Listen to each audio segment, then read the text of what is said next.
Again. Hello guys, my name is MiloFC. Welcome back to another video on the channel today. Today we review the Atletico Madrid versus Arsenal game, first leg and second leg in the Europa League, and we preview Arsenal's last home game at the Emirates against Burnley this weekend. And I'm not alone, obviously. I'm with Daniel. Hello. At this stage, it's basically our channel, it's not just mine, but he's back again anyway. So let's start off with the Atletico Madrid game on Thursday. We've already touched on the home game, obviously you were there. So let's now get on to the away leg that we lost 1-0. Thoughts? Well, I think Ozil didn't play as good as expected, but the main thing that really annoys me is every time we got the ball out wide, we always cross it, and I'm fine with the crosses. It's when the crosses are going over the players and no one's getting on the end of it, and it's just we were going down the line, and every single cross was just put out for a throw in for them or a goal kick, which was just really frustrating to see. Yeah, I mean, Ozil didn't even want to be there. You could see that. Um, and what I think one of the most disappointing things for me was Bellerin played so well until that point. Obviously not whole season. He played quite bad the whole season, but you could see he was improving. Yeah. He was putting in good crosses. He was floating them in. He was getting them early. He was catching people off, and he was actually getting the assists in. In the first leg.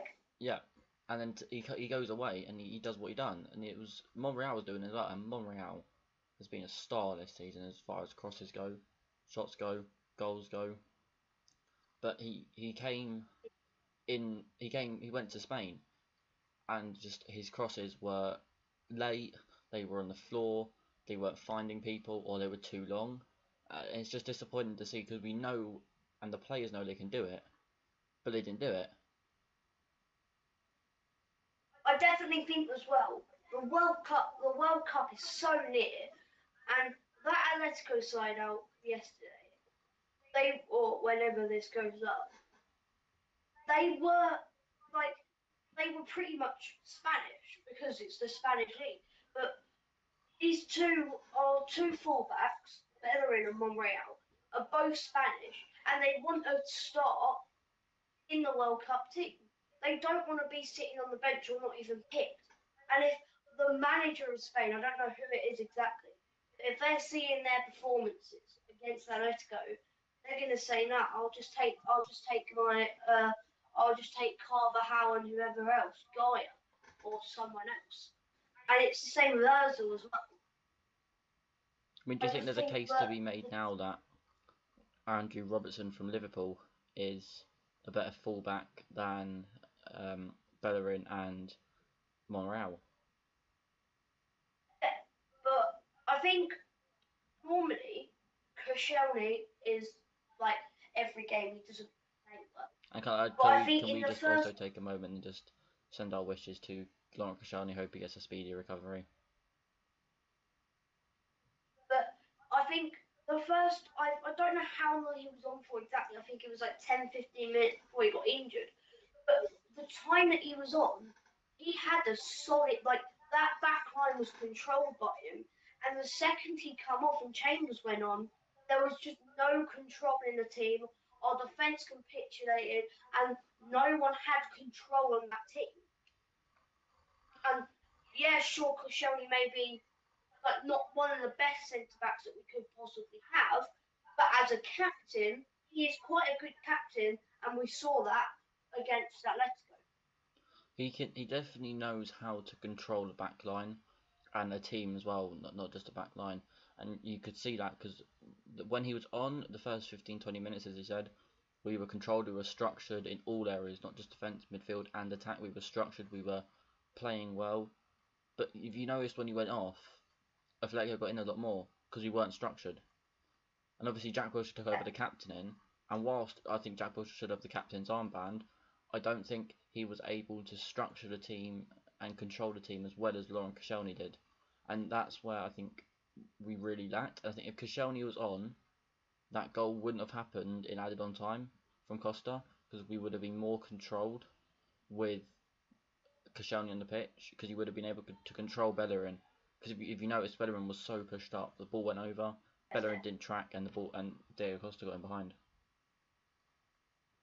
Two things I want to mention here. The first goal, the goal that we conceded, no concentration. Adding on top, like the last 10 minutes of that half, we let Atletico get back in. No concentration. No one wanted to be there for the rest of the game, and it just wasn't good enough.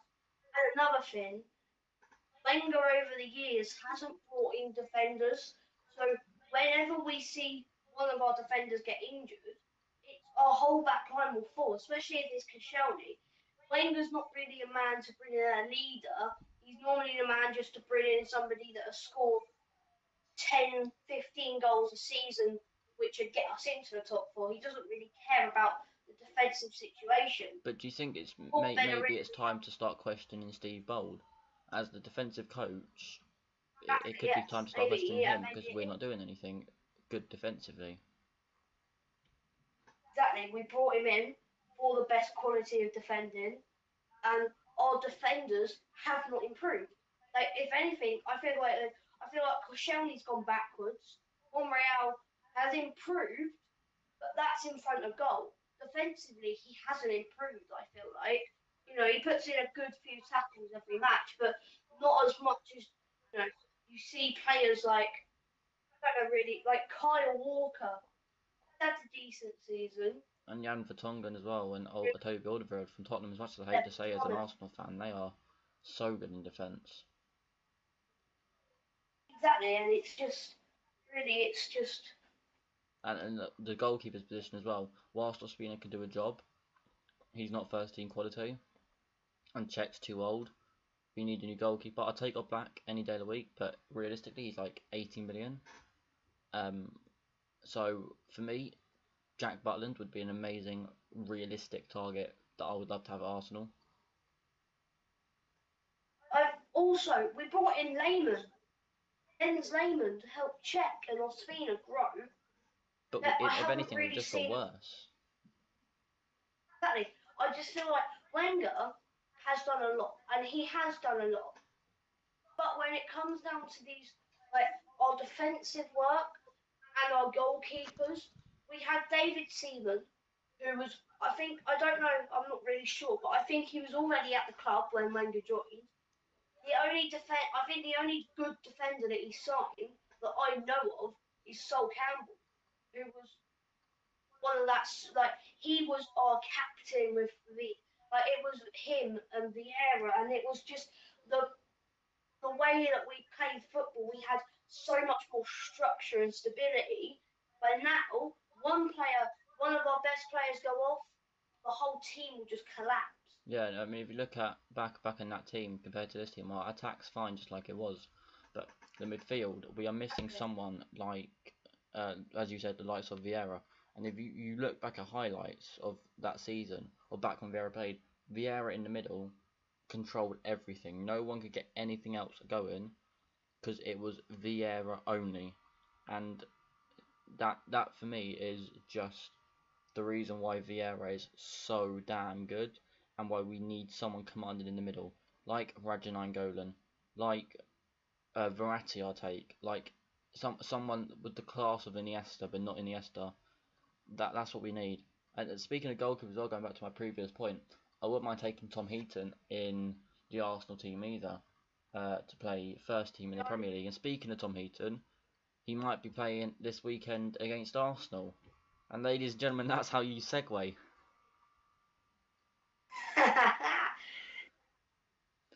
So, thank you very much. So, what are you thinking of this weekend? Nervous, excited, optimistic? I'm optimistic because after when Wenger announced his retirement, when Wenger announced he was leaving Arsenal, I felt like the rest of this season was going to be very crucial. I didn't feel like we were going to win Europa League. I thought we were going to get knocked out by Atletico, right? But I was expecting big things from the players and from the team. So after seeing the last 2 games that we've played, I'm not really confident.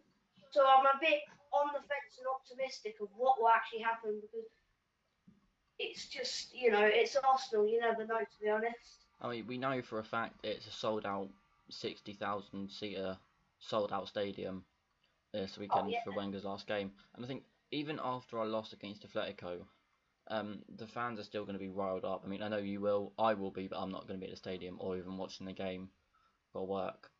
But I know you'll be at the stadium, you'll be riled up for it, you'll be happy about it. And I mean, We can bounce back. we can. It's not like. Back at home at the Emirates, with the players there and the fans in the crowd really up for this, chanting, going on and on and on with the chants, really putting an atmosphere out. I think the players are going to be well up for this, and I can definitely see us I winning mean, this. the last game that you went to, if you remember, it was the atmosphere at West Ham was mental. Everyone was cheering and chanting. It was just non-stop for 90 minutes. Me and you stood up for the whole game, chanting every single second. And you could see, I mean, the first half, like, we got some decent chances. But the second half, the players went out there and they done it for the fans and for Wenger. They did, and even at West Ham, when we were in sixth, and it's a game that literally means nothing to us at that stage, apart from getting European football again, and we're playing a team in a relegation battle, the fans were still stood up, singing, chanting the whole game long. So I think Wenger's last game against the team that's 3 points behind us for European football, we're going to be well up for this. Two quick things actually. At the time of recording this, Brighton have Albion are 1-0 up against Manchester United. Have you just seen that, yeah? Yeah, I've just seen it now. And I'm confident about this because Arsenal are second in the league on home form this season. We've got 14 wins at the Emirates, 2 draws and 2 losses. And then 2 losses were against, I do believe, Man United, and I think and I don't know who else.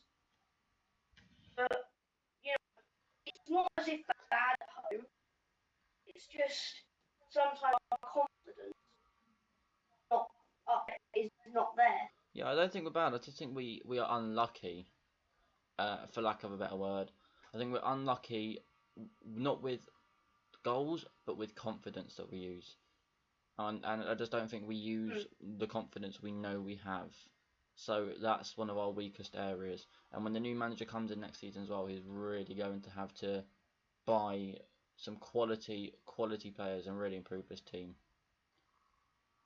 And the 2 games that we've lost at the Emirates are against the top 2 teams, Man United and Man City. And I do feel like Man United we could have easily beat because they weren't. There's no way that you could say that Man United deserved to batter us 3-1. And Man City, they beat us 3-0 in the Carabao Cup. We were all low on self-esteem, and it was just. But now the I City feel team like this season, no one's beaten City this season. Liverpool, the only team in the Prem to beat Man City, and and Man U. And Man U. So, are you really gonna say Arsenal, who are struggling in 6th place, are really gonna be able to beat City? Yeah, but I just think confidence is what we have. But when we don't have a leader out there, that's it. And if the players go out there without a leader in the first 10-15 minutes, it's against Burnley. Now, I wouldn't really expect much from them, but the season that they're having, in the first 15, 20, 15 minutes, if we aren't rightly prepared for the game, they will tear us apart, and it'll probably be 2-3-0 at a push if we aren't fully confident in the first half. That's one of the scariest things. I don't think I personally don't want us to lose, not just as an Arsenal fan, but for Wenger, and I'm firmly Wenger out. You've heard that on my thoughts, and your thoughts as well in the video. But you go back on the channel page to watch that. And you can tell that me and you are firmly Wenger out. But I don't want a manager to dedicate 22 years of, and that's a long time, 22 years. Like, I'm not even 22. He was manager before I was born. So that's big for him. And he's dedicated 22 years of his life. I don't want him to go out losing Years before I was 3 or born. 4-1 to Burnley and not even finishing in top 6. But I do agree with his decision to leave. But I must admit the players have really let him down in the last year. Because you can definitely see that when before this all Wenger out business coming on, like 2 or 3 years ago, you could see the dedication and passion some players had to play for. You know, Sanchez, Ozil, Koscielny, Mustafi, Bellerin, Monreal, our whole team wanted to play for it, real shit. And then all of a sudden, the players are sort of like said, you know, look, your time is sort of up now. So, like, no one really wants you here anymore. I don't. Want Yeah, you to I be up don't in think. the ball, Yeah, I don't think it's the quality that's lacked. I not as genuinely do think it's the players that have said, "We don't want you as a manager anymore, Wenger. Leave." And that's genuinely what I think has happened. I don't think the players have stopped playing well because their quality has gone down because of training and staff. I think they just don't want Wenger as a manager, so they're not playing to how they can play. there could be a factor as well that say Stan Kroenke has lost money from our decline in the last few years, or has lost the support. Wenger's lost the support of Stan Kroenke, and Kroenke's obviously said, "Look, if you lose the support of me, then there's no way you're going to win this battle. It's either you leave, or we or we end your Arsenal career in the way that we don't want to, and that's sacking you." And that's probably one of the main factors of why Wenger left, because he because like people kept saying Wenger would never turn down a contract, and he would always see out his contracts before making a decision. So why would he just all of a sudden come out and say I'm done? He would have to be motivated by something to make him I th- say, I "Look, I think I'm." Yeah, I think what it is that he's noticed the empty seats in the stadium. He's noticed the players' performances, and I think he's noticed the dressing room atmosphere. And I think he's obviously thought long and hard about it. I don't think he's just gone, right, I'm going to step down. I think he's thought long and hard about it. And I think he's seen and taken into consideration all those factors and decided what's best for the club is for him to step down. And as much as he hates to do that, he's taken that to himself to do that for the better of the club. I just I think he made the right decision and all that, but it is sad to see him go, and that's the thing that we all need to like. People keep saying, "Oh, we're going to be the next Man United," but we're not. And no disrespect to Wenger, Ferguson won Premier League title after title after title, and Wenger won FA Cup after FA Cup. And if a new manager comes in from say Italy, they'll just like if they're going to win a trophy, they're going to win the FA Cup. It's sort of like, what would you rather? Just win the FA Cup every year, or get a new manager in and grow as a club again to the standards that we used to be at? And it's like as our dad said as well. Be careful what you wish for. I don't know if he said it to you, but he said it to me. And he reminded me of the time that Ferguson left United and Moyes came in. They were doing so well with Ferguson as manager. Moyes came in and they just dropped. Next manager dropped. Next manager still not back to where they should be. And that's something that happened with Arsenal. We may be sixth now, but if this is genuinely the quality that the players are, and they cannot give any more, when the new manager comes in and puts their tactics on, if this is the quality of Arsenal, and we don't get that many new players in, this sixth place could probably be the best we'll get for a long time. And we need to be very careful what we wish for, because this could come back to haunt us. I'm happy he's going, but I am wary that this could come back to haunt us.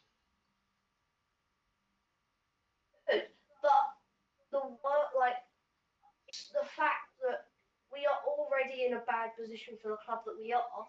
We're a big club. We shouldn't be finishing sixth battling with Burnley. No disrespect to Burnley. They've had a great season, but It's like the biggest Really? team that we've Like played. last season, they were back into relegation. Exactly, yeah. And the biggest team we played in Europe this season is Atletico Madrid, and that's in the semi-final of the Euro. They've taken Yeah, it to a semi-final to play a big team. exactly. I mean, you could argue AC Milan, but you know, like they're not really Italian big dogs. They used to be. Don't get me I wrong. mean, yeah, with the But state that now they're in. they're just not. I did see a picture on Instagram as well. I was just scrolling through when that game was, the pre that game, and it was Arsenal versus AC Milan, Len versus Now, and the Len is two lions, the Now is two kittens, and that is an accurate representation of what it was then and what it is now with Arsenal and AC Milan.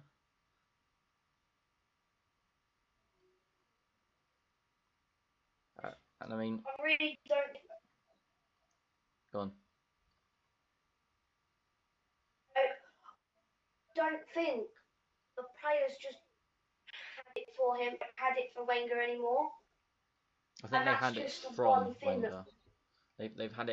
They've had it with Wenger, and they just, like all fans, they just had enough, and if they had their way, they would be boycotting games, just like fans are. I understand people are saying the disrespect that we've shown Wenger, and I do understand that where they're coming from. But if you want someone out to leave your club, to leave Arsenal Football Club, I don't want somebody dragging the changing room and locker room down. You want somebody to raise the spirits of them and be like, you know, we may not have had a good season last season, but this season we look forward and we go for second, maybe for the league, maybe third, instead of just going in every game, just being like, you know, go out there, try your best. Exactly, and we literally haven't done that. I mean, it's interesting what the future's going to hold, because the new manager could come in, and if the new manager comes in, does the Europa League this season, wins it maybe, top four in the Premier League. The next season, what I want for the next season is I want a solid. I don't care about trophies. I want a solid season with the new manager. I want top four in the Prem. I want To be honest, decent in the Europa League, decent in the FA Cup, and I want to get Champions League next season. If we can get back to the Champions League, back to the top four and competing again, then I'll be happy. to be honest, I'd rather finish fourth next season and get knocked out of the group stage in the Europa League than get to the semi-finals and finish sixth. Because I would rather have Champions League football next season and forget about Europa League than try and win the Europa League. Bear in mind, it may change because of the Champions League group draws.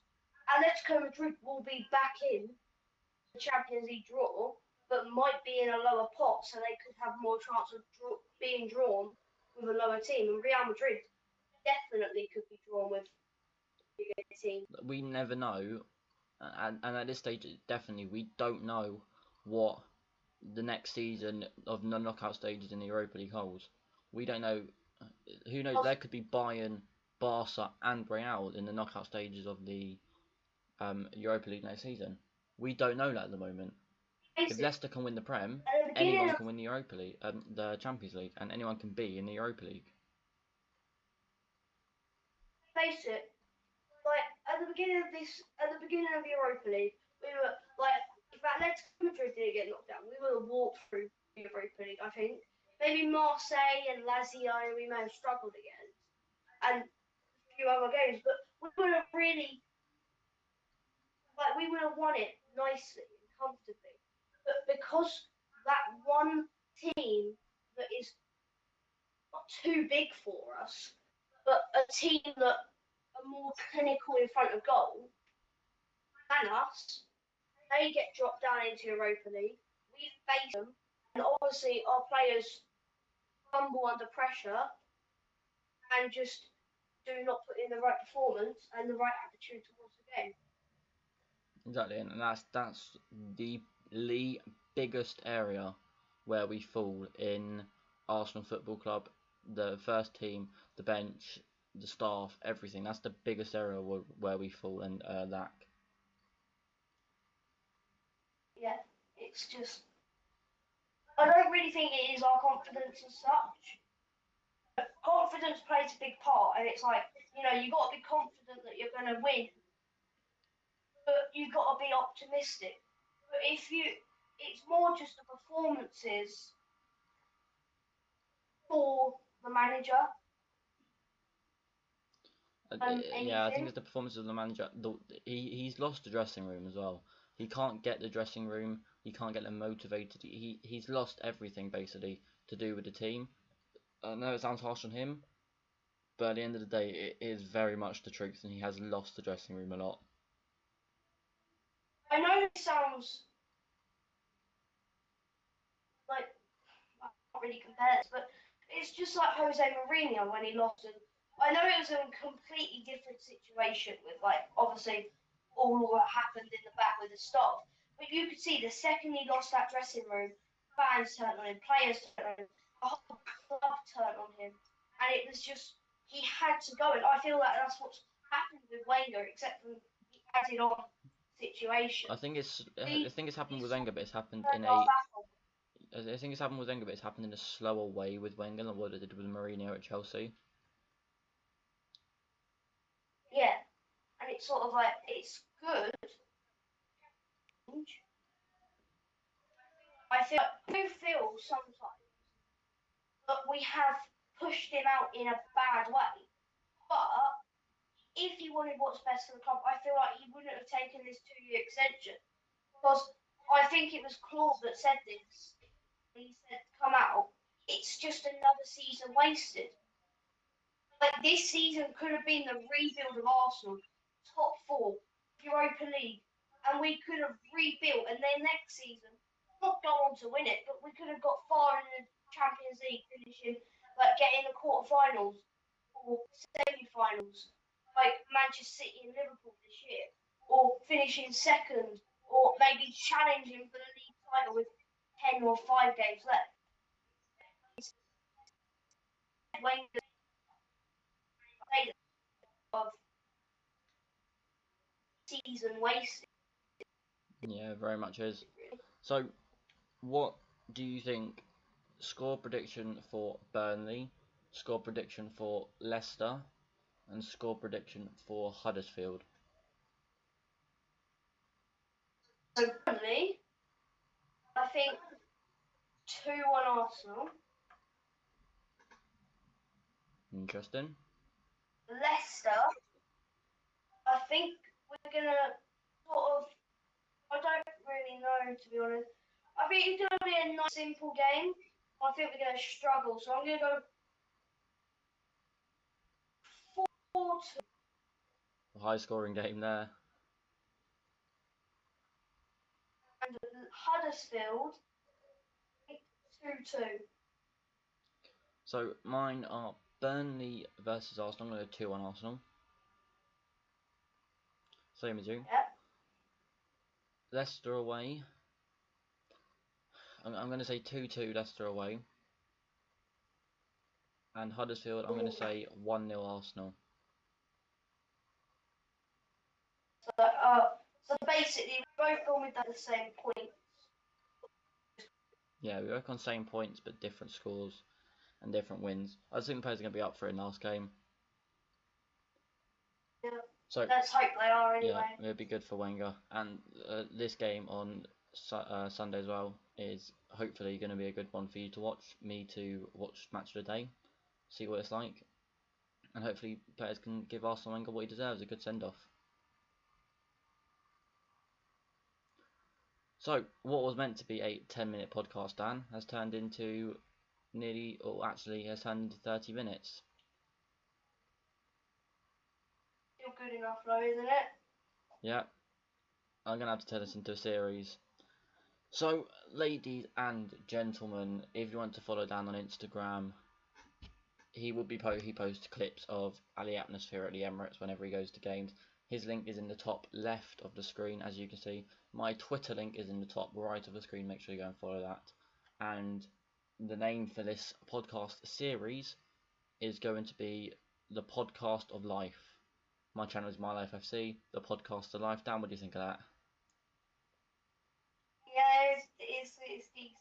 I'll think of a name. I'll talk to Dan after the video and think of a name. Especially just because you thought of it on the spot. Yeah, I'll talk to Dan after this podcast and we'll come up with a better name if we can think of one. But ladies and gentlemen, if you want to follow Dan, as I said, link in the top left, me on Twitter, link in the top right. Make sure you follow us both. You won't regret it. Any last words, Dan? Subscribe, like, share, and come on the Gooners. Pretty much it. Ladies and gentlemen, if you have enjoyed this video, I do thank you very much for watching. Make sure you smash that like button down below and make sure you hit that subscribe button. You know the red subscribe button that turns green whenever you subscribe. You know how to do it. And smash that bell icon right next to the subscribe button so you know whenever I upload a video. And if you have missed any videos, make sure you check the channel page for those videos and comment down below. But until next time, ladies and gentlemen, Dan and me. Bye. Yep, we will see you in my life. Or our lives, whatever you like. Next episode of the podcast Alive.